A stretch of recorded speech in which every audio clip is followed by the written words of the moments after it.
Boa noite a todos. Vamos iniciar mais uma reunião do Grupo Espírita Servo Jesus. Hoje, dando sequência às cartas de Paulo, vamos estudar Efésios, capítulo 3. Mais uma vez recebendo o Valdir. Boa noite, Valdir. Seja bem-vindo mais uma vez. Boa noite, Lázaro. Boa noite a todos. Obrigado pela oportunidade. Estejamos com Jesus. Para dar início à reunião da noite, vamos fazer a leitura do livro Pão Nosso, ditado pelo Espírito de Emmanuel a Francisco Cândido Xavier. A leitura de hoje é de número 57, Perante Jesus. E tudo quanto fizeste, fazei de todo o coração, como o Senhor e não aos homens. Paulo, Colossenses, capítulo 3, versículo 23. A compreensão do serviço do Cristo entre as criaturas humanas alcançará mais tarde a precisa amplitude para a glorificação daquele que nos segue de perto, desde o primeiro dia, esclarecendo-nos a caminho com a divina luz. Se cada homem culto indagasse de si mesmo quanto ao fundamento essencial de suas atividades na Terra, encontraria sempre no santuário interior vastos horizontes para ilações de valor infinito. Para quem trabalhou no século? A quem ofereceu o fruto dos labores de cada dia? Não desejamos menoscabar a posição respeitável das pátrias, das organizações, da família e da personalidade. Todavia, não podemos desconhecer-lhe a expressão de relatividade no tempo.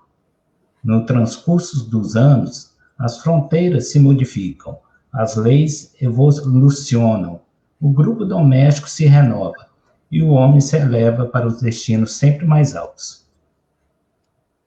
Tudo o que representa esforço da criatura foi realização de si mesmo no quadro de trabalhos permanentes do Cristo. O que temos efetuado nos séculos constitui benefício ou ofensa a nós mesmos, na obra que pertence ao Senhor e não nós outros. Legisladores e governantes passam no tempo com a bagagem que lhe é própria, e Jesus permanece a fim de ajuizar da vantagem ou desvantagem de colaboração de cada um no serviço divino da evolução e do aprimoramento.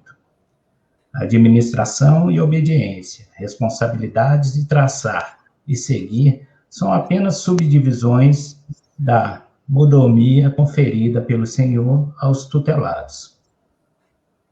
O trabalho digno é a oportunidade santa. Dentro dos círculos do serviço, a atitude assumida pelo homem honrar ou desonrar a personalidade eterna perante Jesus Cristo. Vamos elevar nosso pensamento neste momento, sempre agradecendo ao Pai Criador, ao nosso Mestre Jesus, a oportunidade de estarmos reunidos em Teu nome mais uma vez.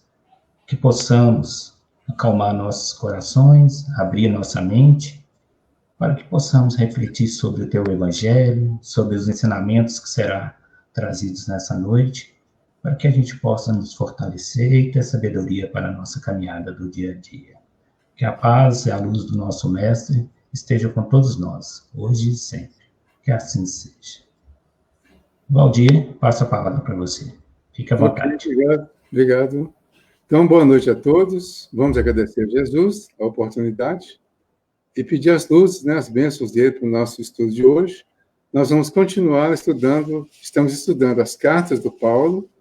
Estamos atualmente na carta aos Efésios e hoje nós vamos ver o capítulo 3 da carta de Paulo aos Efésios.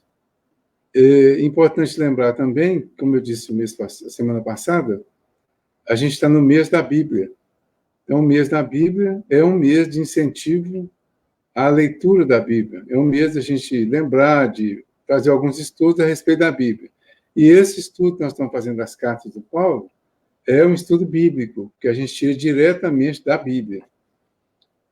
É importante lembrar também que as cartas ou seja, todos os livros que vêm após os evangelhos, eles são como se fosse a obra básica, a obra subsidiária. Então, a base são os 4 evangelhos. Os outros são comentários. As cartas do Paulo são alguns comentários que o Paulo fez, alguns ensinamentos que ele levou para as comunidades que se tornaram cristãs a partir da visita dele. Então, a partir daí, essas comunidades se tornam cristãs e ele continua dando assistência a elas depois através das cartas. As comunidades que se tornaram cristãs, naquela época, eram relativamente poucas, né, considerando hoje, porque hoje a comunidade cristã, pode dizer que é o mundo todo. Mas, especialmente aqui no Ocidente, nós temos ainda vamos ver assim, uma amplitude maior do cristianismo. Então, as cidades daquela época lá, as personagens, mas especialmente aquelas divisões que existiam, elas vão ampliar para o mundo todo.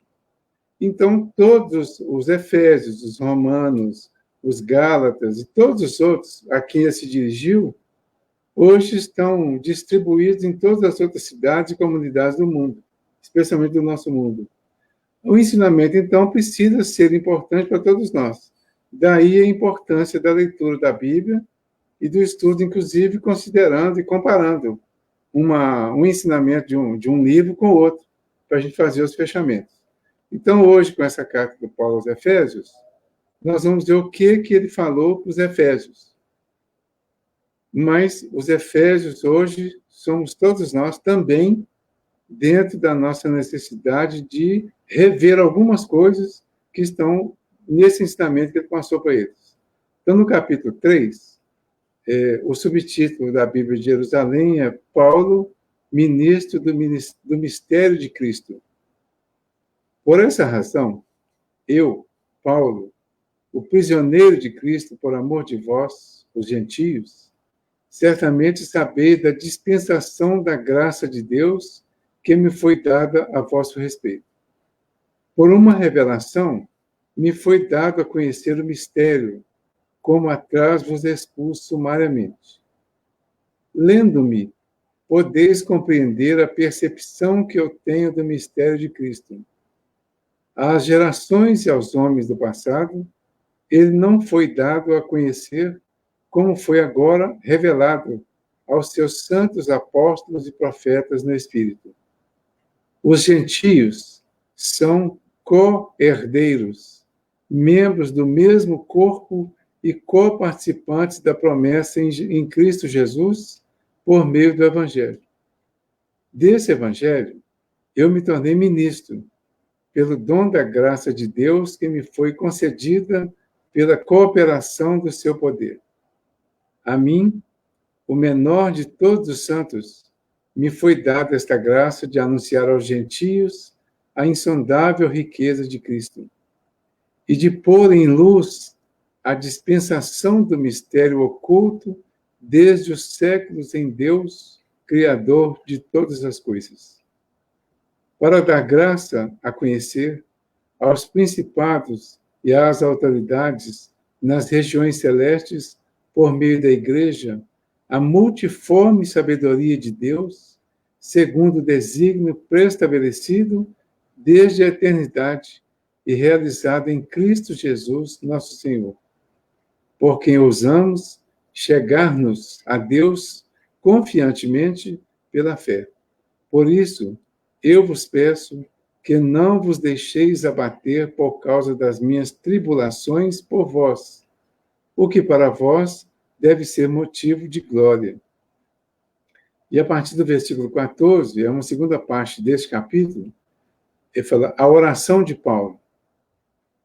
Por essa razão, eu dobro os joelhos diante do Pai, de quem toma o nome toda a família no céu e na terra, para pedir-lhe que ele conceda, segundo a riqueza da sua glória, que vós sejais fortalecidos em poder pelo seu Espírito no homem interior, que Cristo habite pela fé em vossos corações e que sejais arraigados e fundados no amor.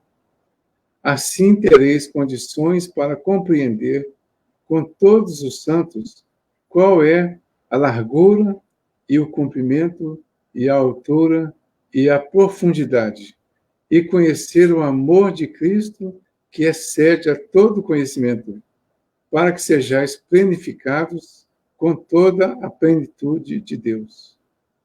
Àquele cujo poder, agindo em nós, é capaz de fazer muito além, infinitamente além de tudo o que nós podemos pedir ou conceber, a Ele seja a glória na Igreja e em Cristo Jesus, por todas as gerações dos séculos. Amém. Como eu diria nas outras, presencialmente, né? Super simples essa, né? Fácil de entender, importa passar em frente.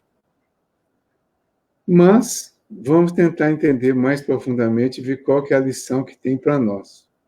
Então, Paulo diz, aqui no subtítulo, colocar que o Paulo, o ministro do mistério de Cristo. O ministro é um servidor, é uma pessoa, está dizendo que lá na tradução lá do dicionário bíblico, eles colocam ministro como diácono. E diz que diácono significa, originalmente, aquele que serve à mesa. Em alguns papiros gregos, significa manter as contas. Em sentido metafórico, o termo pode ser traduzido como ministro ou servo, sendo aplicado aos apóstolos como ministros da nova aliança, ministros de Deus, servidores da justiça e ministros de Cristo. Então, o ministro, nessa condição aí, é um servidor. Resumidamente, é um servidor. No caso aí, é um servidor do Cristo, né? Ele é um ministro, um servidor, que vai, de alguma forma, destrinchar os mistérios do Cristo. Existem muitas coisas sobre o Cristo que nós ainda não conhecemos. Há 2000 anos, deviam existir muito mais coisas que nós não conhecíamos e quem estava lá naquela época certamente não conhecia também. Por isso era chamado de mistério. Então, mistério é tudo aquilo que ainda não conhecemos. E do mistério surgiu o milagre.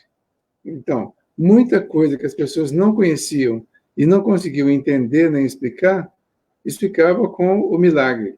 Então, isso é um milagre de Deus. É um mistério de Deus. É um milagre de Deus. Não tem como explicar. É inquestionável.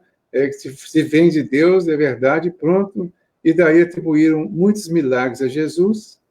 E a dificuldade nem é atribuir milagre, falar que é mistério.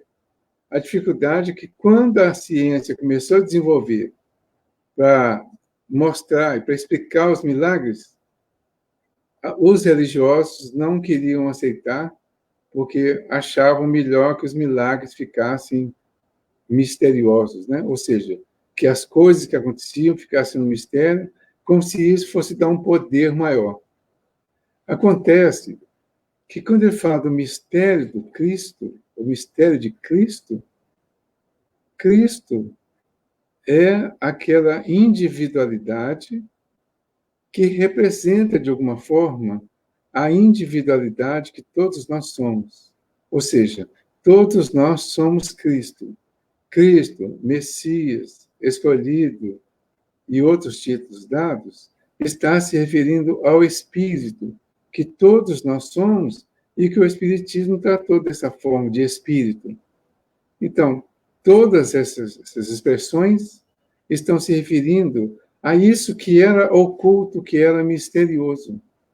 Então, alma, Espírito, Cristo, Messias, tudo isso simbolava, hoje a gente começa a entender que está se referindo à mesma coisa, mas que ainda estava oculto.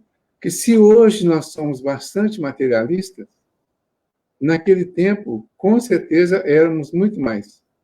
Então, muito mais voltado para a vida da matéria e dava uma força, uma importância muito mais à vida material do que à espiritual. E o que Jesus veio mostrar para nós foi exatamente o Cristo. Ele veio apresentar o Cristo para nós. Ou seja, ele veio apresentar essa condição espiritual que todos nós temos, que ainda estava oculta, desconhecida, misteriosa. E o Paulo é um ministro, um trabalhador, um servo de Jesus, de Deus, que vem nos ajudar a desvendar esse mistério do Cristo, o mistério do Espírito.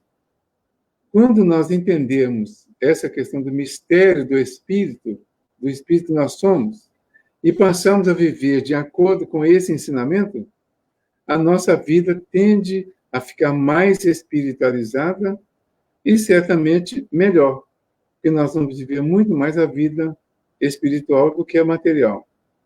Então ele diz, né?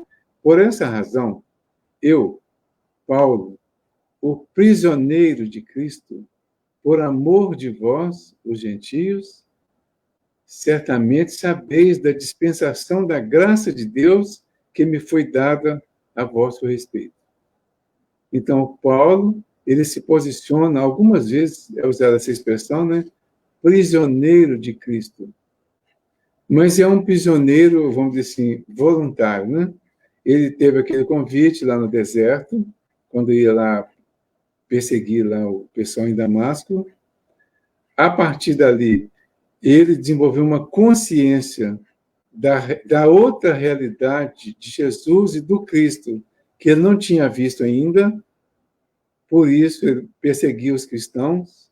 Quando ele percebeu essa realidade aí, é que ele se tornou prisioneiro dele, no sentido de dedicar toda a sua vida ao Cristo, aos ensinamentos do Cristo. E para que ele pudesse consolidar o conhecimento dele, o aprendizado dele, é que ele passou a pregar. Então, ele foi pregar com palavras, com comportamentos, com exemplos, com atitudes, com renúncias. E nessa pregação, ele ensinou muita gente. Tanto é que o ensinamento dele ficou para nós. Mas, principalmente, ele ganhou muito, porque ele se espiritualizou. Quando ele aceita e se coloca como prisioneiro do Cristo, ele se coloca prisioneiro da sua condição espiritual. Lá no Sermão da Montanha, Jesus fala para não servir a dois senhores. Então, o servo seria ideal que, ao invés de servir a Deus e as coisas, né, a Deus e a Mamon, ele deveria servir a Deus, ser escravo de Deus, prisioneiro de Deus, e não das coisas. E a gente faz exatamente o contrário. A gente está vivendo isso de uma forma invertida. E ele diz que ele se fez prisioneiro de Cristo por amor de vós, os gentios. Porque o primeiro convite dele foi exatamente para que ele fosse levar a mensagem do Cristo aos gentios. Quando ele aceitou, ele assumiu esse compromisso e se envolveu totalmente, se aprisionou, né? Se tornou um servidor real, um ministro desse mistério do Cristo que ia fazer as grandes transformações. Certamente, sabeis da dispensação da graça de Deus que me foi dada a vosso respeito. Então, é como se eu estivesse passando para os Efésios que algumas coisas que eu já havia feito, algumas coisas que eu já havia demonstrado, estavam relacionadas com a dispensação da graça de Deus que foi dada a ele. E como ele foi na cidade deles e conseguiu fazer muita coisa lá na construção da igreja, na organização da igreja cristã, certamente muitos fenômenos aconteceram, especialmente os fenômenos da pregação da palavra, né? Porque ele fala do dom também da palavra, lá no 1ª Carta aos Coríntios. Então, essa demonstração do dom da palavra, ela chama muita atenção. Por quê? Muitas pessoas gostariam de falar como outras. Então, por exemplo, a gente vê um Divaldo Pereira Franco falando. Quem viu o Divaldo? Na minha época, no meu início do Espiritismo, o Divaldo vinha muito aqui em Belo Horizonte. Então, eu vi pessoalmente, lá, assim, ao vivo, lá, várias vezes. Se esse mesmo Divaldo hoje chegar para nós através de carta, ele poderia dizer exatamente isso. Quer dizer, como que nós vimos que havia sido dispensada uma graça de Deus a ele, para nós, a nosso respeito, a respeito da humanidade até, mas que vinha para nós aqui em Minas Gerais, em Belo Horizonte. Então a gente ficava encantado com as manifestações dele. O Paulo tinha essa capacidade. O Paulo tinha uma cultura diferente, uma formação diferente, um conhecimento que era muito além do comum. Se hoje nós temos um índice de analfabetismo considerado ainda alto, mas comparando com aquela época, é baixíssimo. Hoje, dificilmente, nas nossas comunidades aqui, nós vamos encontrar pessoas que não sabem ler. Mas naquela época devia ser o contrário. A proporção devia ser exatamente o inverso. Você encontrava muito mais pessoas que não sabiam do que sabiam.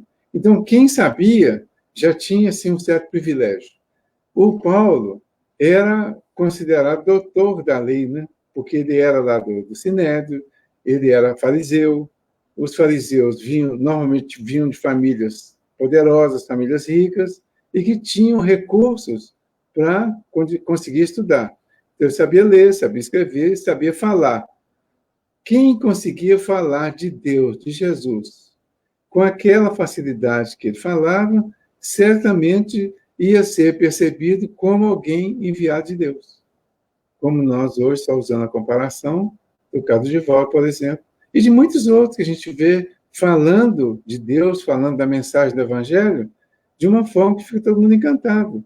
Não só espíritas, pastores, padres, de diversas religiões, de diversas comunidades, pessoas que, pelo que fala e do jeito que fala, a gente percebe claramente que eles têm é como se fosse uma graça especial, mas nós, hoje, no Espiritismo, até relacionamos muito isso com a mediunidade. Porque tem hora que está evidente que um padre, um pastor aí estão incorporados, né? Na nossa expressão aqui, estão totalmente, vamos dizer assim, envolvidos por um espírito e falam de tal forma que você imagina que não é ele mesmo que está falando. Mas o fato também de ele se manifestar dessa forma, de ter uma manifestação através dele, a ponto de fazer com que ele mude todo o discurso, a posição dele, até física, às vezes muda, então isso já é também considerado uma graça de Deus para que essa pessoa faça daquela forma. Nós, hoje, então, somos os gentios do Paulo, que estamos recebendo benefícios de muitos outros, que, como o Paulo, com essa graça que foi dispensada por Deus a ele, teve a oportunidade de passar a orientação e o ensinamento do Evangelho. Por uma revelação, isso é ele contando aos Efésios, né? Me foi dado a conhecer o mistério, como atrás vos expus sumariamente. Lendo-me, podeis compreender a percepção que eu tenho do mistério do Cristo. Ele está chamando a atenção para que a gente observe. Este ponto aqui também é importante, por um outro ângulo, é a questão Esses dias nós andamos falando sobre isso.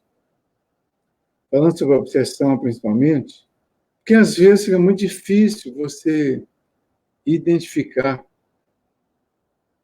como se o espírito é ou não bom. Ou seja, lendo-me, podeis compreender a percepção que eu tenho do mistério de Cristo. Acontece que, lendo o Paulo, nós podemos ver essa percepção. Mas nós poderíamos ler outro que pudesse estar falando em nome dele, e muitas vezes, só por estar falando em nome de um profeta, ou em nome de um apóstolo, ou em nome de alguém muito conhecido, a gente já desconsideraria possíveis erros, possíveis enganos, possíveis enganações. Esse ponto é importante para nós hoje, nesse sentido. Porque essa quantidade de pessoas que estão usando os diversos meios de comunicação, fica muito fácil enganar e fica muito fácil você escrever um monte de coisa e lá no final você escrever um nome que você acha que é mais adequado. Esses escritores famosos aí de dia a dia, aí de jornal, por exemplo, estão sendo usados, o nome deles está sendo usado o tempo todo aí, em diversas situações, com as pessoas usando o nome deles para chamar a atenção para uma mensagem. Aí, quando você vai analisar direitinho, e às vezes o próprio autor depois vem a público dizer que não foi ele. Esse é um ponto importante para nós, também no sentido de nós aprendermos a raciocinar. Esse é vamos dizer assim, o ponto muito delicado, vamos dizer assim, do nosso momento. Aprender a raciocinar. Então, não importa quem escreveu, importa o conteúdo que foi escrito.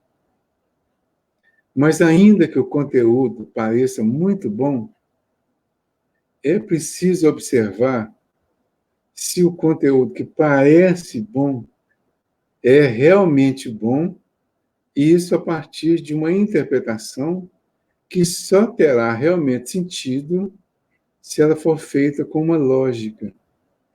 Mas não é uma lógica de alguém. É a lógica de cada um a partir do conhecimento que tem e que desenvolveu. Então, eu tenho a minha lógica, cada um vai ter a sua lógica. Essa lógica está relacionada com a cultura, com o conhecimento, com a experiência, com a visão que essa pessoa tenha de vida e de conhecimento geral. Se não for assim, nós teremos dificuldade de identificar quem escreveu ou quem não escreveu a coisa. Por isso é importante nós observarmos por esse ângulo, buscar a lógica. Então ele fala, lendo-me, na primeira ele volta lá, né? Por uma revelação me foi dado a conhecer o mistério, como a trave os expus sumariamente. Então, a ele foi dado, através de uma revelação, conhecer o mistério do Cristo. Ele conheceu, entendeu. Ao longo das cartas dele, ele vem explicando isso de formas generalizadas, diferenciadas. E só depois de lermos as cartas dele e as instruções todas que nós tomarmos, nós vamos ver que tem algumas repetições nas cartas, mas cada uma delas tem algo diferente, que se juntar todos os ensinamentos diferentes que vêm em cada carta, nós vamos fazer um livro, vamos dizer assim, um livro diferente, que vai trazer informações que são gerais, que vão servir para todos os grupos. Então, lendo isso, nós vamos achar essa revelação que ele teve do mistério do Cristo. Essa revelação, ela não vai acontecer de uma vez assim. Por exemplo, quando Jesus diz lá que, em um determinado momento, ele nos mandaria o Consolador. E que o Consolador era o Espírito de verdade. E que esse Espírito de verdade viria, numa época certa, para nos ensinar todas as coisas. E fazer lembrar todas as coisas que ele ensinou. Aquelas que teriam sido esquecidas ou coisa assim. Então, o que ia acontecer? Nós não teríamos de imediato a revelação. A revelação, ela começa a acontecer para nós a partir do momento que nós nos interessamos por ela. Para você desvendar um mistério, se a gente pegar um mistério e comparar com um quebra-cabeça, você só desvenda, você só monta o quebra-cabeça, de fato, quando ele fica pronto. O mistério vai ter essa característica. Você vai desvendar o mistério. Mas você vai começar a desvendar e vai descobrir uma série de aspectos que existem em torno dele, e só a partir desses aspectos, do entendimento claro deles, da interpretação clara deles, e aí vai entrar essa racionalidade, é que nós vamos realmente conhecer o mistério e entender. Então, ele não tinha o mistério pronto, revelado simplesmente. O que foi revelado para ele a princípio? Existe. Agora, você vai buscar e vai entender isso. O que foi revelado para nós na terceira revelação? Tudo isso existe. Mas você vai cumprir o pedido ou o mandamento do Espírito de verdade. Amai-vos e instruí-vos. Amando e instruindo, nós vamos aprendendo a desvendar essas coisas todas. O mistério, por exemplo, em questão da religião, só para dar um exemplo, diversos aspectos das orações, por exemplo, tem lá os mistérios, né? Tem a oração lá tem o terço, quando as pessoas vão rezar o terço, tem lá o terço, ele é a parte de um rosário. E o terço é dividido em mistérios, né? Então, tem 3 mistérios. Os mistérios gozosos, os dolosos e os gloriosos. Os mistérios gozosos estão relacionados com o nascimento de Jesus e vão até o encontro dele no templo discutindo com os doutores. Os mistérios dolosos vão do momento que ele é preso até a crucificação. E os mistérios gloriosos são a partir da ressurreição, até a ascensão dele. Né? Então, cada mistério desse tem uma divisão e uma referência bíblica. A referência bíblica relativa a esses mistérios, ela é também misteriosa, porque ela depende de interpretação. Se a gente pegar, por exemplo, lá, o momento em que Jesus, aos 12 anos, é encontrado no templo discutindo com os doutores, a tentativa de explicar isso naquela época lá seria totalmente em vão. Não conseguiria explicar. Hoje nós já temos explicação para isso. Porque existem hoje outras crianças, ao longo de todos os tempos teve isso, mas nunca se explicou. Hoje, com o conhecimento da reencarnação, ficou fácil explicar. Porque essas crianças que se manifestam nessa época assim, tão precocemente são espíritos que já têm uma vasta experiência no assunto do passado e hoje estão aqui e, em um determinado momento bem anterior ao comum, eles manifestam esse conhecimento que eles já desenvolveram antes. Esses dias circulou uma mensagem aí de um jovem de 16 anos que já é médico na África, uma região daquela da África lá, 16 anos já está formado em medicina e pronto para trabalhar como médico, 16 anos. Quiser aqui, vai ser a partir dos 24, 25 anos, talvez até mais. Né? Então, o comum é isso, mas tem os casos que naquele tempo era mistério. Agora os mistérios começam a ser desvendados. Mas isso aconteceu de Jesus, essas fases todas, a ressurreição de Jesus foi um mistério. Não se explicou claramente a ressurreição, a ascensão, falar que ele foi para o céu com corpo e alma, a própria volta dele que é esperada, tudo isso aí fica no campo do mistério, porque não há condição de explicar ainda tão claramente, não havia. Com o advento do Espiritismo, com o conhecimento dos princípios básicos da doutrina, por exemplo, nós vamos conseguir racionalizar esse ensinamento e fazer com que essas coisas passem a ter uma lógica. É este o ponto principal. Essas coisas precisam passar a ter uma lógica, mas essa lógica precisa ter uma referência. E a referência é o que nós estudamos para chegar a ela. Com o Espiritismo, nós temos hoje a imortalidade da alma. Com certeza, hoje nós, espíritas, acreditamos e entendemos seriamente, racionalmente, essa questão da imortalidade da alma. Hoje nós entendemos a existência desse corpo, desse terceiro corpo, vamos colocar assim, ou desse terceiro ponto aí, nós somos espírito. Nós temos, os encarnados, temos um corpo físico. E tem um corpo intermediário entre o físico e o espírito.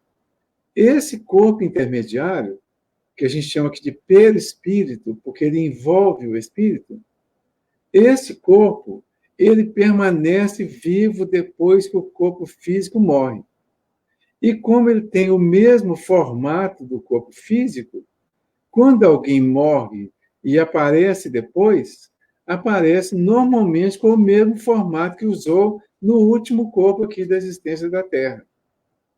Se nós levarmos isso para a ressurreição de Jesus, vai ficar muito mais fácil desvendar o mistério da ressurreição, como diversos outros mistérios são desvendados assim. Então, esses mistérios todos que são usados na oração, que foram usados e que foram colocadas dessa forma porque não tinha como explicar ainda. Hoje nós já temos como explicar muita coisa. Hoje nós estamos convivendo com a terceira revelação. Naquela época, estava chegando a segunda, mas muito obscuramente ainda, porque estava chegando. O que eles tinham? Eles tinham 1.500 anos de desenvolvimento, de estudo, de vivência, de alguma forma, da primeira revelação.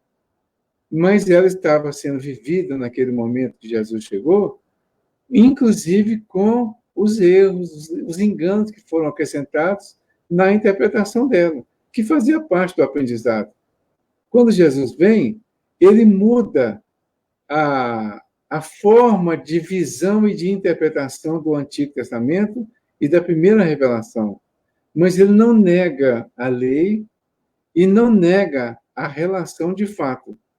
Ele só acrescenta algo mais que tenderia a facilitar o conhecimento. Quando ele fala, então, da primeira revelação e traz a segunda, quer dizer, ele mostrou um outro extremo.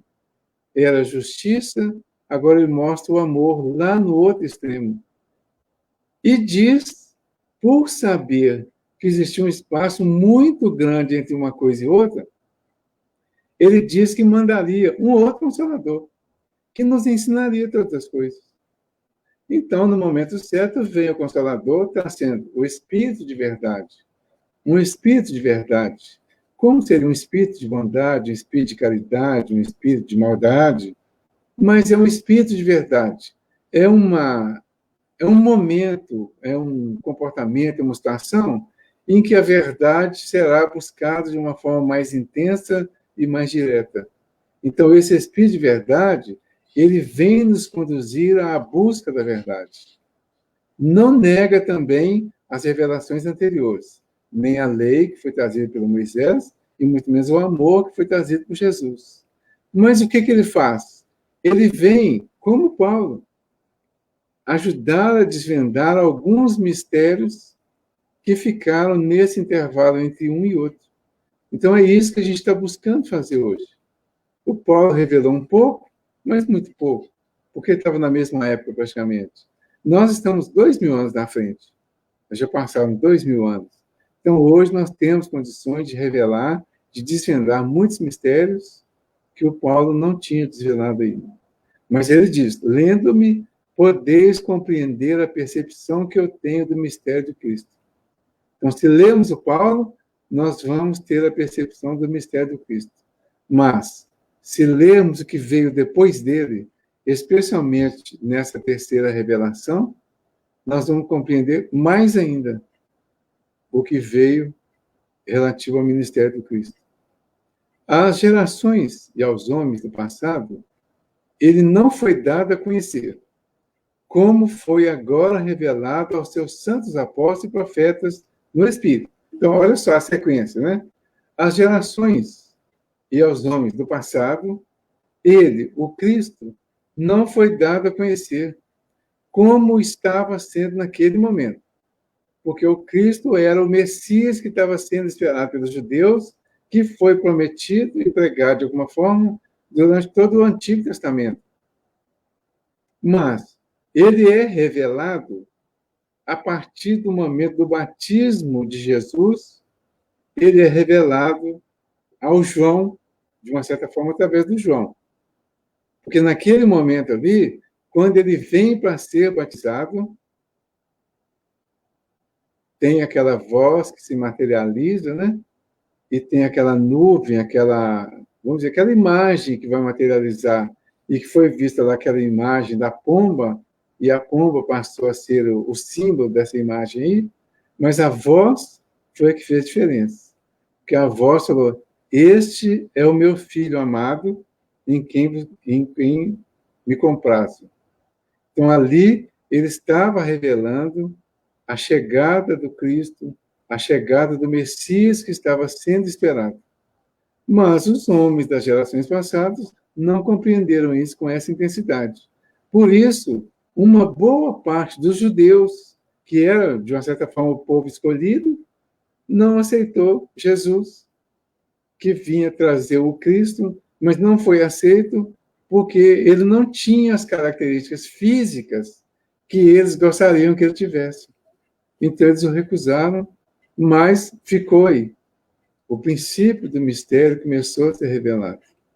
A partir do João, do batismo, Jesus sai, inicia o seu ministério, inicia o seu trabalho, a sua doação em nome de Deus. Aí ele organiza lá os 12 apóstolos, né? Às gerações e aos homens do passado, ele não foi dado a conhecer, como foi agora revelado aos seus santos apóstolos e profetas no Espírito. Então, neste momento, ele organiza o grupo apostólico e ali ele tem, no meio dos discípulos dele, ele tem apóstolos e profetas no Espírito. Ou seja, eram pessoas rudes, pessoas simples de alguma forma, mas que tinham uma condição espiritual de revelar muita coisa. Tanto é que no momento em que ele pergunta aos discípulos, quem dizem os homens que é o Filho do Homem? No Evangelho do Marcos, né? Quem dizem os homens que é o Filho do Homem? E eles seguraram um pouquinho, talvez buscando a resposta, e falaram, quem dizem que eu sou? Aí o Pedro, apóstolo, diz para ele, vós sois o Cristo, o Filho de Deus vivo. Então, quando o Pedro fala isso, não foi o Pedro simples que falou isso. O Pedro estava, neste momento, em espírito. Ele tinha saído da sua condição material e estava vivendo, naquele momento ali, um transe, que era uma condição espiritual. Então, no espírito, ou como espírito, ele recebeu essa informação. Como que a gente traduziria hoje isso? Fácil, né? A gente vê, por exemplo, aí o nosso amigo João, por exemplo, né? Tem momentos que todo mundo conhece o João, né? O João é nosso irmão, nosso conhecido, e já é conhecido. Mas tem um momento que o João não é o João. O João é uma outra pessoa. Ou seja, então o João, em espírito, ele revela o Bezerra de Menezes, por exemplo, através da escrita, da fala, de algum comportamento, de algum meio, que o João não será João. Ele será o Bezerra em espírito. Então, o João em espírito revelou o Bezerra. Como? Naquele momento, e o médium é isso, a característica do médium é isso. O médium, ele é o intermediário. Ou seja, o médium é um espírito encarnado que, em algum momento, ele cria uma condição, ele tem uma condição, talvez uma graça, de fazer uma intermediação entre o mundo material e o mundo espiritual. Para fazer essa intermediação, ele não faz em corpo exclusivamente. Ele faz em espírito, porque ele sai do corpo, ele afasta do corpo, ainda que momentaneamente, vai à vida espiritual, vive a vida espiritual e usa o corpo para materializar aquilo que ele viu, aquilo que ele viveu. Então, na época lá da revelação, de todas essas revelações, isso aconteceu muito. Eles saíam do corpo, entravam na vida de espírito, e como espírito eles traziam a revelação que vinha à tona.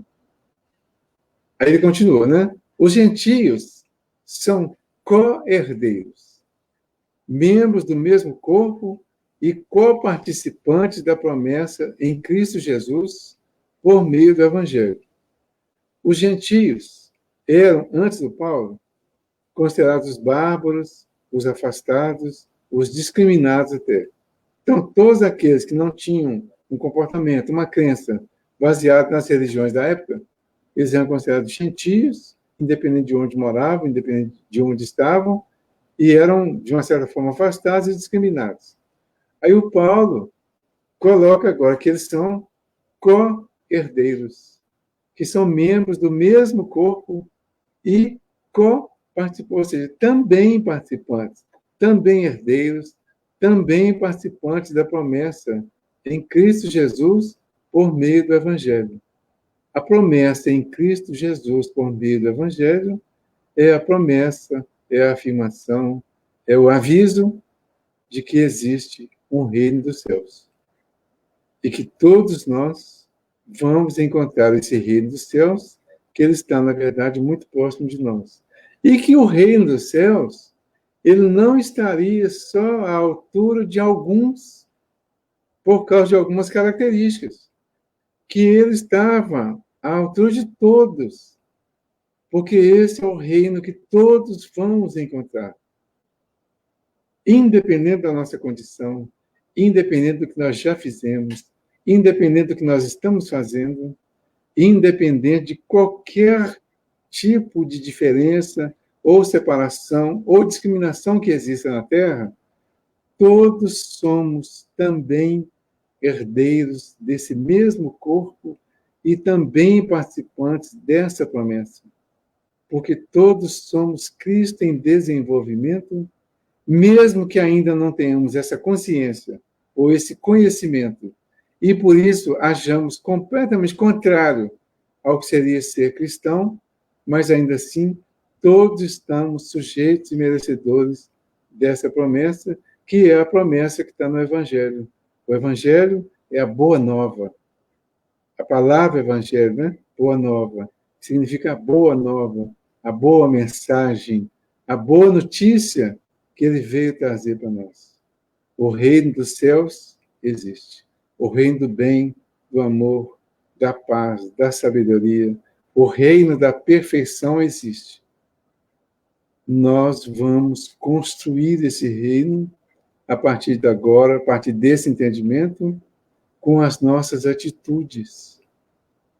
Quando nós somos convidados a ter atitude dentro do Evangelho, nós estamos convidados a construir o reino a partir do nosso comportamento. Só assim ele será construído por cada um. Ele não chegará para nós de forma milagrosa e nem de graça. Ele será o resultado de uma construção. A mim, o menor de todos os santos, me foi dada essa graça de anunciar aos gentios a insondável riqueza de Cristo. Olha só, acho que eu posso até me colocar aqui, né? A mim, o menor de todos, os santos que são os escolhidos, me foi dada essa graça de anunciar aos gentios, a todos os homens, a todos aqueles excluídos ou não, que se excluíram ou não, a insondável riqueza de Cristo.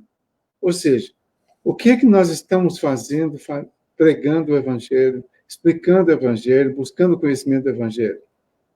Nós, ainda que os menores de todos os escolhidos, e de uma certa forma todos somos convidados, e todos podemos ser escolhidos a partir da nossa decisão, e quando nós tomamos essa decisão que vai nos fazer ver a graça, que é a oportunidade, que é a gratidão, que é o agradecimento por estarmos merecendo todo esse benefício de fazer uma pregação, de fazer uma orientação a todos nós, especialmente a quem está pregando, da existência do Cristo e da insondável riqueza que é a crença e a vivência com Ele.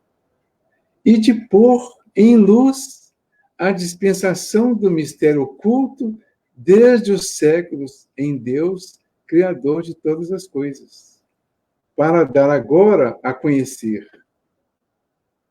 aos principados e às autoridades nas regiões celestes, por meio da Igreja, a multiforme sabedoria de Deus, segundo o desígnio pré-estabelecido desde a eternidade e realizado em Cristo Jesus, nosso Senhor.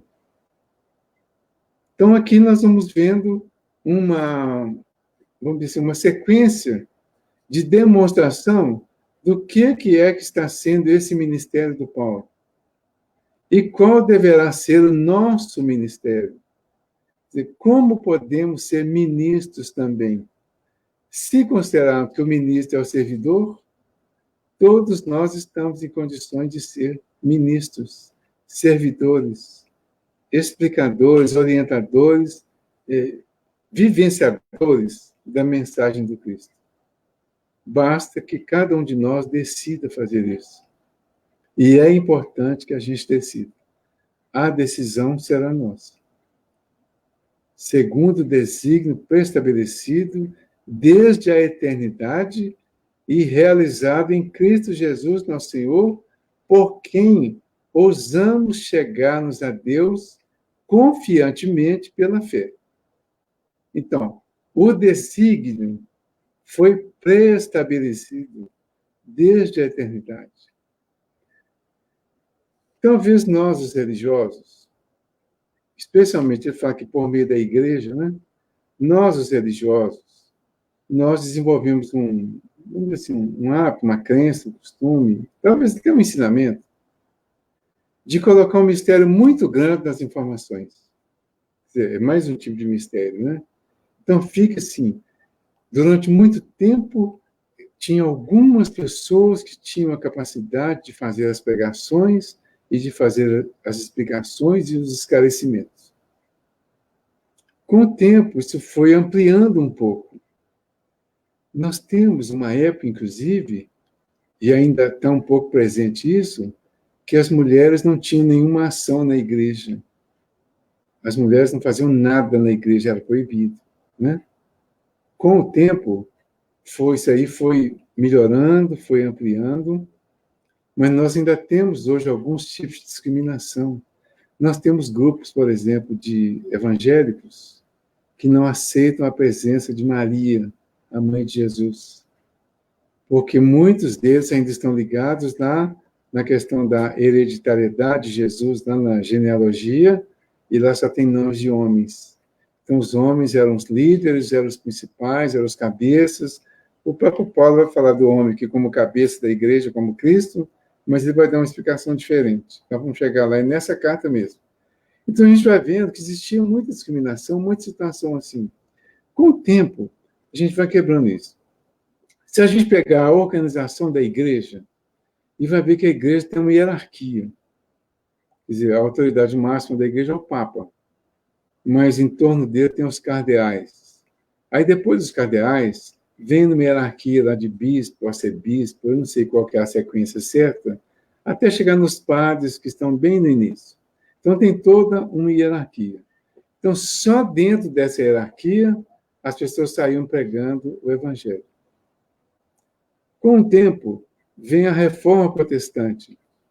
As pessoas passaram de usar uniformes, passaram de considerar uma liderança específica, mas ainda assim, cada grupo que assumiu um determinado título das denominações protestantes ainda tinha um líder, uma liderança que já não tinha uma autoridade tão grande como a do Papa, que comanda a igreja no mundo inteiro, mas ficava mais específico, mais restrito àquele grupo. Então, vários grupos cristãos, evangélicos, protestantes, surgiram e se espalharam pelo mundo. Esses grupos derrubaram muita coisa que antes era proibido, que antes era mistério. Eles explicaram muita coisa, ampliaram muita coisa. Mas ainda ficou. Tudo isso era uma preparação para que, no desenrolar, na evolução de tudo, chegasse o momento do Consolador, em que não haveria mais nenhum tipo de liderança a não ser a do Cristo. Mas que nós não teríamos, e não temos no Espiritismo, nós temos um codificador.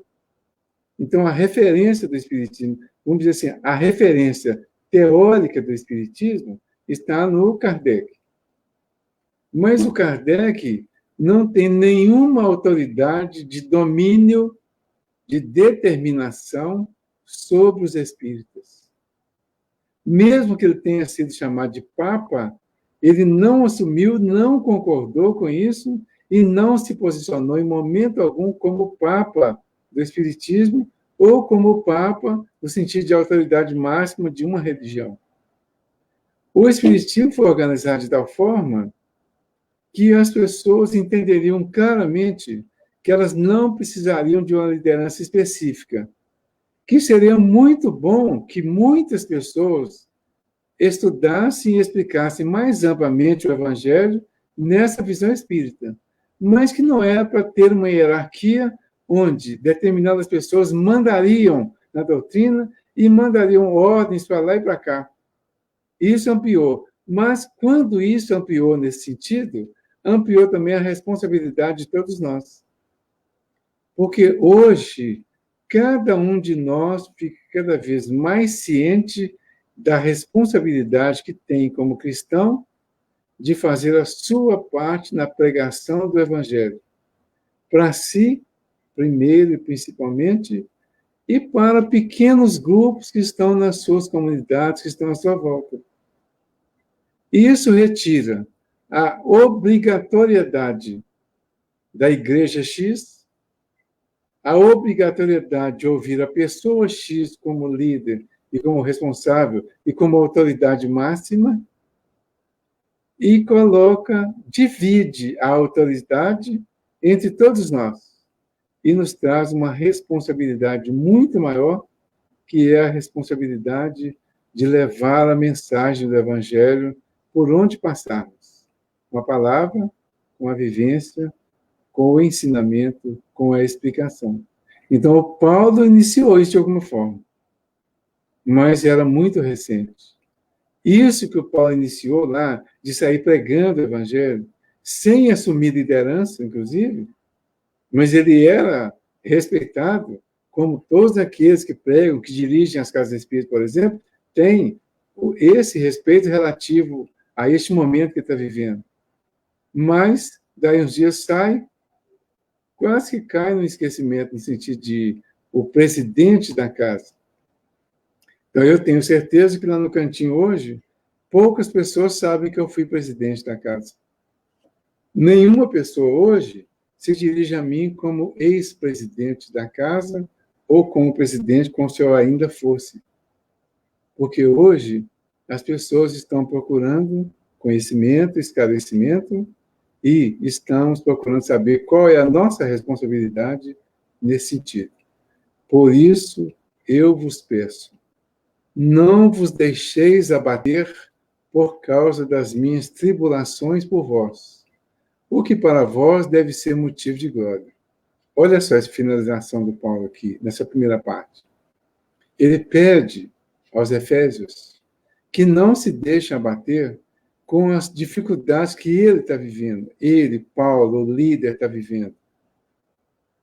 O que para vós deve ser motivo de glória. Ou seja, ao invés de sofrerem, de se revoltarem, de se penitenciarem até pelas dificuldades que ele, Paulo, estava passando, ou estaria passando, e desistissem e dispersassem, não, que eles continuassem fazendo o que tinha que ser feito e, ao perceber todas as tribulações, eles deveriam ver isso como motivo de glória, de graça, de agradecimento, motivo de entendimento de que todas aquelas tribulações passadas pelos líderes, elas têm o seu valor em forma do exemplo que eles passam, da vivência daqueles momentos difíceis e da confirmação que eles fazem para nós de que é possível se sair bem das dificuldades. Esse talvez seja o principal exemplo. Saiu de uma dificuldade, ele deu o exemplo, saiu da dificuldade com dignidade. Eu entro cristão numa dificuldade e saio dela cristão. Então, eu mostro para os outros candidatos a cristãos que ser cristão não significa não passar por tribulações. Significa passar por elas e sair delas cristão e agradecido por ter passado pela tribulação e pela glória que foi ter vencido a tribulação. Esse é o grande exemplo. Se os líderes fossem líderes mesmo, escolhidos a dedo, e fossem privilegiados, os exemplos que eles dariam não seriam suficientes para mostrar às pessoas que estão sofrendo que elas devem passar pela dificuldade nessa condição de graça, de agradecimento e sair dela com glória. Então, é aí que está o grande exemplo. O Paulo foi excelente exemplo. Nós vimos lá na carta aos Coríntios, especialmente na primeira carta, lá no capítulo 11, né? Nós vimos, aliás, na segunda carta, no capítulo 11, nós vimos lá a lista que ele fez das dificuldades que ele passou. Mas se nós virmos o Paulo e Estevão, nós vamos ver uma outra lista, uma outra informação até mais minuciosa que o Emmanuel faz das dificuldades que ele passou nessa segunda etapa, mas ele venceu todas elas. Então, para quem é a lição? Para nós cristãos iniciantes. Vem tribulação? Vem. Não vou ser isentado da minha tribulação? Não. Mas você terá condições de passar por ela. E se você passar por ela como cristão, você vai sair dela como cristão e vai sair tendo motivo de glória. Ontem eu até falei uma coisa que depois me chamaram a atenção e eu vi como foi, de repente, até interessante no estudo de ontem. A visão que a gente tem das coisas, de cima para baixo e de baixo para cima. De baixo para cima, as tribulações são castigos, são sofrimentos, são dores, são punições, são cobranças de Deus por causa dos nossos erros. E essa visão pode ser muito sofrida, desesperadora e pode tirar o estímulo para quem gostaria realmente de ser cristão. Mas se nós passarmos a ver as tribulações de cima para baixo, nós vamos ver a tribulação aqui como Deus vê, como os espíritos superiores veem. E como que eles veem? Eles não veem como tribulação. Eles veem como oportunidade. Então, nós precisamos de, como oportunidade, passar pelas nossas provas, pelas nossas provações, pelas nossas expiações. O que são isso? Cada vida na Terra, cada vida no corpo, é uma oportunidade, no primeiro momento, para todos passarem por algumas provas que, em determinados momentos, parecerão tribulações, dificuldades, conflitos. Outros, como diz o Emmanuel, a provação é a prova imposta ao discípulo preguiçoso que não passou bem pela prova.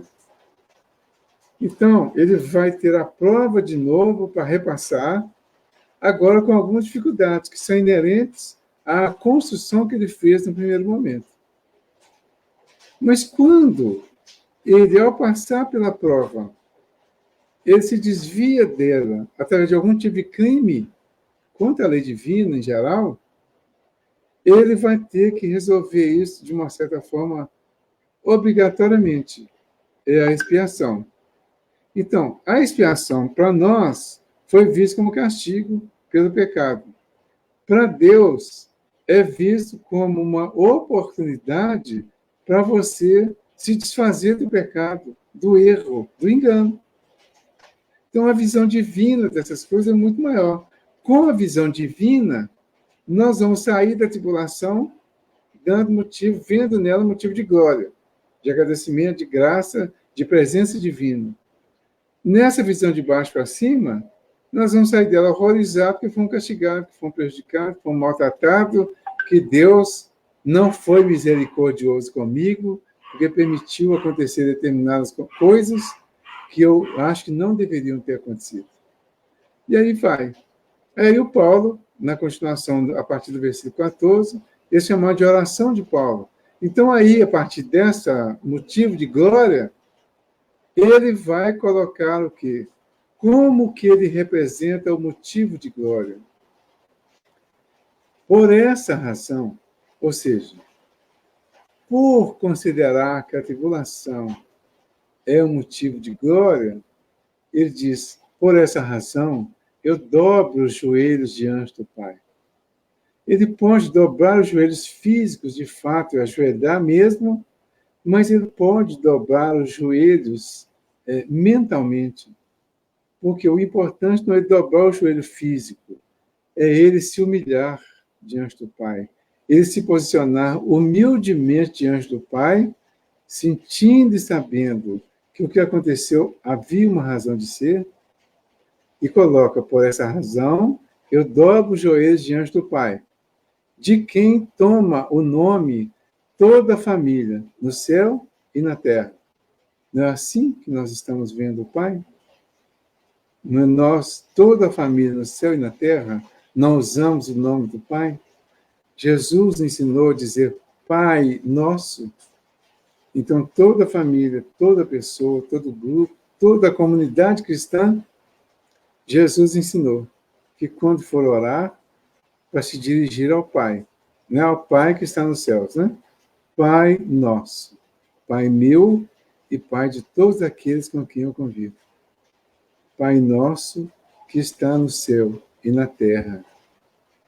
Para pedir-lhe que Ele conceda, segundo a riqueza da sua glória, que vós sejais fortalecidos em poder pelo seu Espírito no homem interior, que Cristo habite pela fé em vossos corações e que sejais arraigados e fundados no amor. Então, olha o que ele está sugerindo que se peça. É como quase se fosse um outro Pai Nosso na visão do Paulo. O Paulo aqui está ensinando a orar. Então, se dirigir ao Pai, que é o Pai de toda a família no céu e na terra. Né? Pai nosso que estais nos céus. Pedir-lhe que Ele conceda, segundo a riqueza da sua glória, segundo toda a sua majestade, que nós sejamos fortalecidos em poder pelo seu Espírito, no homem interior. Então, eu sou e vivo um homem exterior, materializado, matéria, coisas. Então, ele está dizendo para pedir que sejamos fortalecidos em poder pelo seu Espírito no homem interior.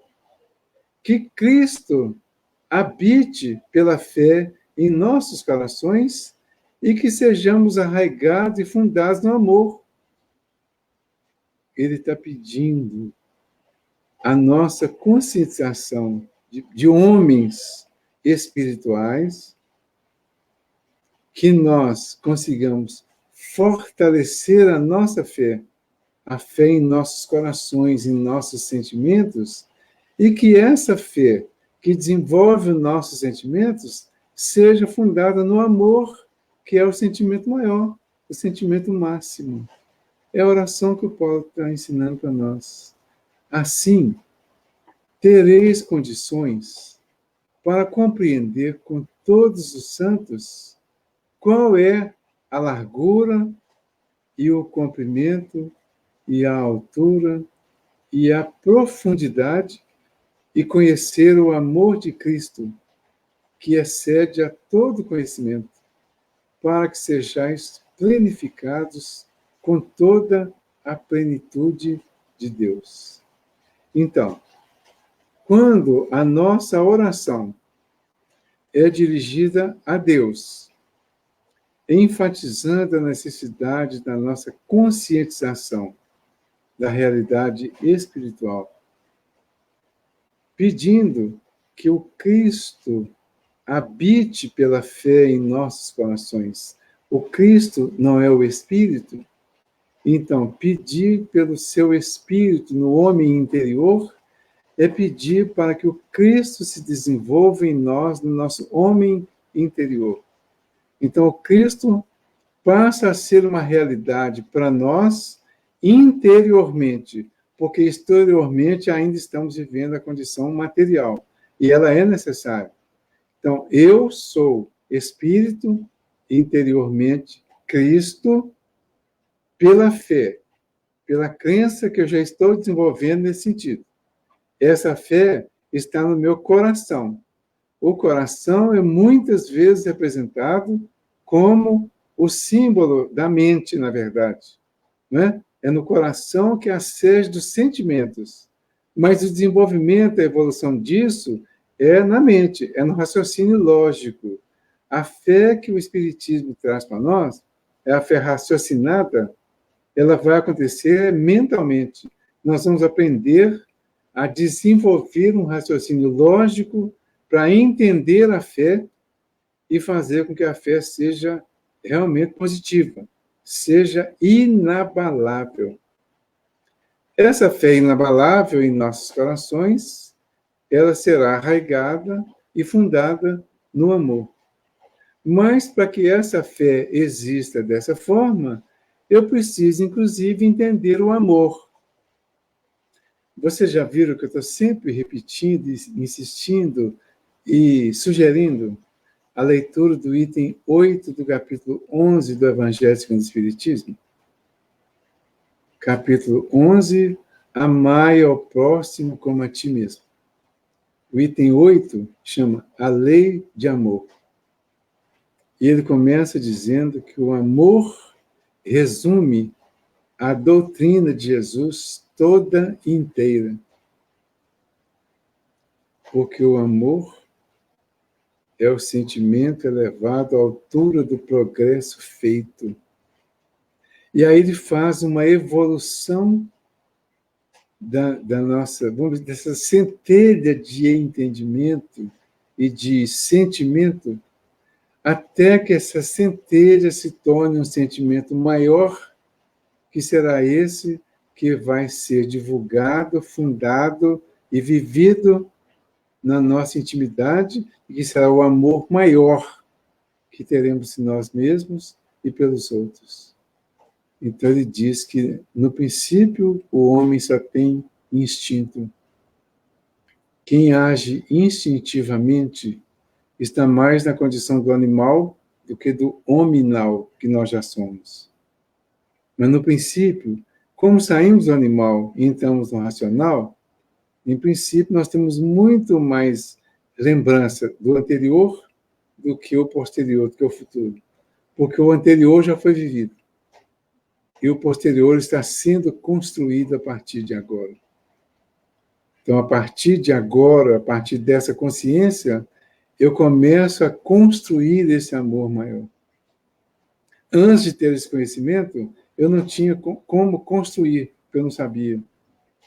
Então, quando eu descobri, eu não descobri já tendo e sendo. Eu descubro e aprendo a fazer, a construir, a ser. Então, no princípio, só tem instinto. Avançado e corrompido tem sensação. É um estágio mais avançado. É um estágio que você avança intelectualmente, em termos de conhecimento. Claro que nós vamos desenvolver o conhecimento primeiro. O conhecimento, a inteligência desenvolvida, vai levar muitas vezes ao que o Paulo fez. O Paulo, com a intelectualidade a toda prova, tudo desenvolvido, mas no meio extremamente orgulhoso, ele se tornou, em nome de Deus, um dos perseguidores da mensagem que Deus mandava para a Terra através de Jesus. Então, qual a sensação que o Paulo tinha, que o Saulo tinha naquele momento? Ele tinha a sensação de que estava defendendo Deus. Essa sensação era resultado de um raciocínio totalmente materializado, porque ele estava exclusivamente mantido na lei antiga que dizia que era proibido, que era passível de morte aquele que blasfemasse contra Deus. E eles entendiam que Jesus tinha blasfemado, porque eles, os judeus, não aceitavam Jesus como Messias. E Jesus, de alguma forma, dizia que era. Os discípulos dele confirmaram, alguns deles. Então, Jesus era um blasfemador. Se ele era blasfemador, ele tinha que morrer. Porque a lei dizia que quem blasfemasse contra o Senhor, esse era um dos primeiros artigos da lei lá do olho por olho, dente por dente, estava inscrito isso no Levítico, que quem blasfemasse também seria condenado à pena de morte. Tinha uma série de outros motivos, né? Então, o que o Paulo fez? Em nome da lei, sem refletir que a verdadeira lei dizia não mateis, mas numa intelectualidade muito mais humana do que propriamente espiritual, ele não conseguia entender o não mateis. Ele conseguia entender que na lei dizia que não era para blasfemar contra Deus. Se blasfemasse, tinha que morrer. Então, ele e todos aqueles que estavam em torno dele fazendo essa tarefa que eles faziam. Até que ele entendeu o outro lado. Então, vejam bem. Aí fala assim, avançado e... Quer dizer, avançado e corrompido, fugiu a palavra aqui. Avançado e corrompido, ele tem sensação. É uma sensação que muitas vezes é contrária à realidade e que ele vai praticar alguns crimes, inclusive. Mas tudo isso está valendo. Por quê? Ao avançar e se corromper, ele está avançando pelo lado contrário e está construindo a dor necessária para fazê-lo voltar à sua realidade. Ontem nós falávamos sobre suicídio no seminário e percebemos que o suicídio é um avanço corrompido de alguém que entendeu só um lado das coisas e achou que o mais prático era acabar com a vida quando viesse a provação, a privação. O que ele fez? Ele já tem um determinado conhecimento, mas ele ainda está corrompido. Então, quando chegar a um determinado ponto de dor aqui na Terra, essa corrupção que ele desenvolveu para ele mesmo, no entendimento, faz com que ele queira acabar com a vida, sem imaginar que a vida não acaba. Então, aqueles que tentavam acabar com a vida dos outros, na verdade, é como se eles suicidassem os outros, né? Porque a lei dizia não mateis, mas eles desconsideravam a lei e matavam em nome de Deus, que mandou a lei. Aí vem o outro ponto importante, que é a terceira fase dessa mensagem. Instruídos e depurados, ele tem sentimento. Olha só. Instruído e depurado, ele tem sentimento. Quando Paulo encontra com o Cristo, quando tem aquela visão de Jesus, ele inicia uma nova fase. Qual foi a nova fase? Ele foi se instruir. Mas ele já tinha tanto conhecimento? Tinha muito conhecimento, mas não tinha uma capacidade de interpretação daquele conhecimento, porque por trás dele tinha muito mistério que ele não conseguia desvendar. Mas quando ele encontra o Cristo, ele foi buscar uma outra visão de tudo isso aí, e aí sim ele foi se instruir de uma forma mais avançada, em um nível mais avançado de evolução, que era o ponto principal da terceira revelação. Então, ela tinha que trazer alguma coisa que fosse diferente da segunda e da primeira. Aí vai se instruir com o ensinamento de Jesus, do Cristo, e descobre que essa instrução vinda do Cristo era a instrução que deveria levá-lo à purificação. Então, instruído e depurado, ele tem sentimento. Quando ele vai, então, se depurar, que ele vai se purificar, que ele vai se livrar dos envolvimentos todos do conhecimento e das coisas da vida material, ele vai descobrir que todas as privações pelas quais ele passar, elas serão para ele motivo de glória, como ele disse aqui em cima. Tribulações por vós, o que para vós deve ser motivo de glória. Ele entendeu isso. Por isso vos peço, vamos ler completo, né? que não vos deixeis abater por causa das minhas tribulações por vós, o que para vós deve ser motivo de glória, ou seja, deve ser visto de cima para baixo. Porque ele entendeu isso. Agora ele estava instruído e iniciou a sua purificação. Como? Passando por tudo aquilo que ele fez passar. A purificação é essa. Passar por tudo que fez passar e ainda assim terminar cristão. Sair de tudo isso aí, cristão. E arraigados e fundados no amor. Então ele atingiu o sentimento máximo, que é o amor. O amor como aquele sol interior que faz vibrar todas as fibras do coração. Assim, tereis condições para compreender com todos os santos.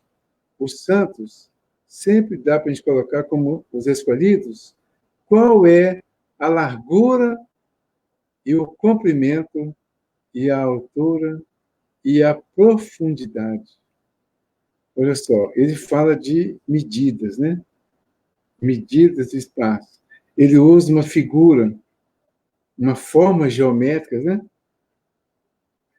Um paralelepípedo, talvez, mas uma forma geométrica completa, que tem largura, que tem comprimento, que tem altura e que tem profundidade.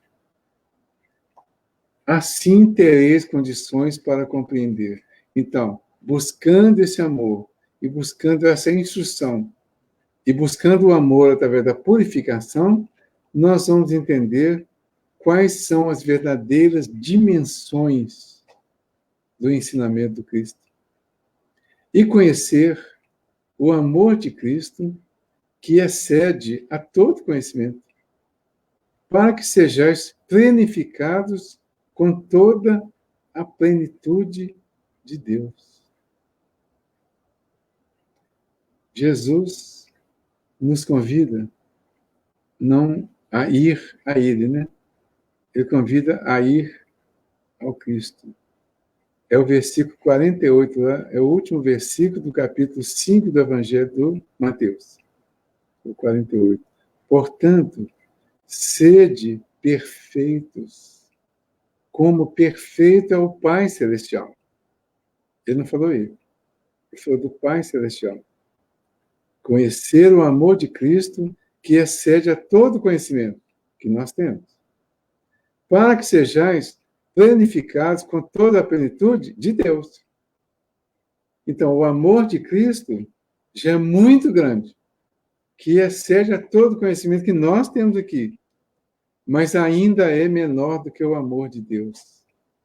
E aí ele mesmo propõe que nós busquemos o amor de Deus, e não o dele, o do Cristo representado por Jesus, que também ainda estava em um processo de crescimento para atingir as magnitudes maiores.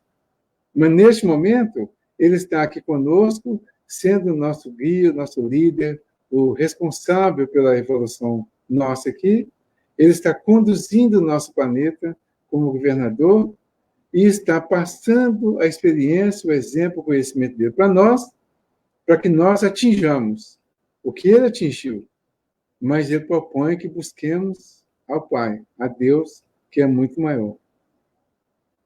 Aquele cujo poder, agindo em nós, é capaz de fazer muito além, infinitamente além de tudo o que nós podemos pedir ou conceber, a Ele seja a glória na Igreja e em Cristo Jesus por todas as gerações dos séculos.